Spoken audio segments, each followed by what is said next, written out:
ओम शांति। तो चलिए आज बात करते हैं हम कि हमें दूसरों का भला करने का प्रयास हमेशा करते रहना चाहिए। बहुत समय पहले की बात है कि पहले बच्चे गुरुकुल में ही शिक्षा ग्रहण किया करते थे। बच्चे चाहे अमीर के हों चाहे गरीब के, उनको गुरुकुल से ही शिक्षा मिलती थी। और वहाँ पर जो गुरुजी जो संत महात्मा होते थे वही उनको अपने हिसाब से शिक्षा देते थे। तो बच्चों को शिक्षा ग्रहण करते हुए काफी टाइम हो चुका था।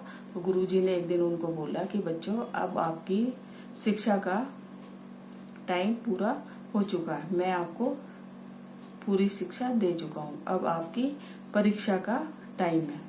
जो इस परीक्षा में सफल हो जाएगा उसको मैं कुछ उपहार भी दूंगा।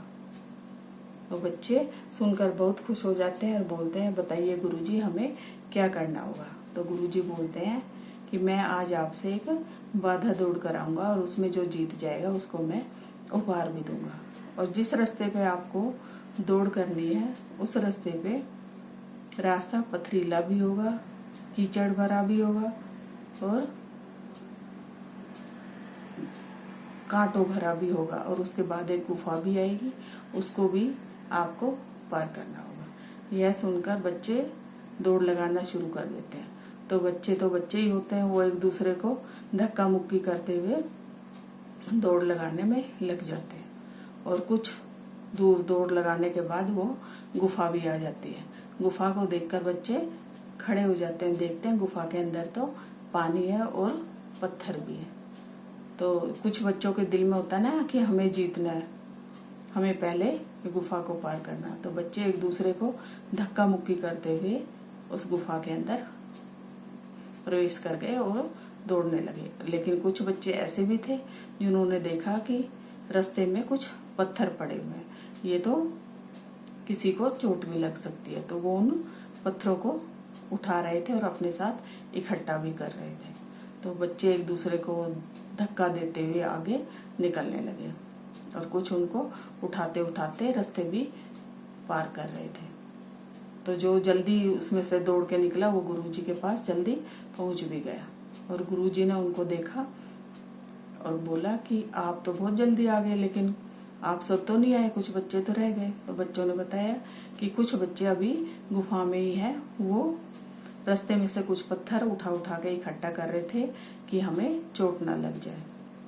यह सुनकर गुरुजी बहुत खुश होता है और कहता है उनको भी आने दो, फिर मैं बताऊंगा कि इस दौड़ में, इस परीक्षा में कौन सफल हुआ। कुछ देर के बाद वो बच्चे भी वहां पर आ जाते हैं। तो गुरुजी उनसे पूछते हैं कि आप कैसे इतने पीछे रह गए। तो गुरुजी को वो पत्थर दिखाते हैं कि देखो गुरुजी, ये रास्ते में पत्थर पड़े हुए थे गुफा के अंदर, हम इनको हटाने में लगे हुए थे कि किसी को चोट न लग जाए। तो गुरुजी यह सुनकर और देखकर उन पत्थरों को बहुत ही खुश होते हैं और बोलते हैं, ये पत्थर नहीं, ये तो हीरे हैं और ये इस गुफा में हमने ही बिछाए थे। और हम परीक्षा लेना चाहते थे कि किसके दिल में भला करने की अच्छाई है, कौन किसका कितना भला करता है, कितना किसी का ध्यान रख सकता है, वो ही इस परीक्षा में सफल होगा। तो बच्चे बड़े हैरान हो जाते हैं कि ये हमने क्या किया। और वो बच्चे जो जिन्होंने पत्थर उठाए थे, जो हीरे उठाए थे, वो बड़े ही खुश होते हैं। गुरुजी बोलते हैं, इन्होंने आप सब लोगों की भलाई के लिए काम किया, तो इनको उपहार में ये हीरे मिले। हमेशा दूसरे की भलाई के लिए ही हमेशा हमें काम करने का प्रयास करते रहना चाहिए, क्योंकि भला जब हम लिखते हैं तो उसका उल्टा लाभ ही होता है। तो हमेशा दूसरों की भला करने का प्रयास हमें हमेशा करते रहना चाहिए। ओम शांति। अगर आपको मेरी वीडियो अच्छी लगी हो तो सब्सक्राइब करें, लाइक करें, शेयर करें और कमेंट करना जरूरी है। ओम शांति। Thank you.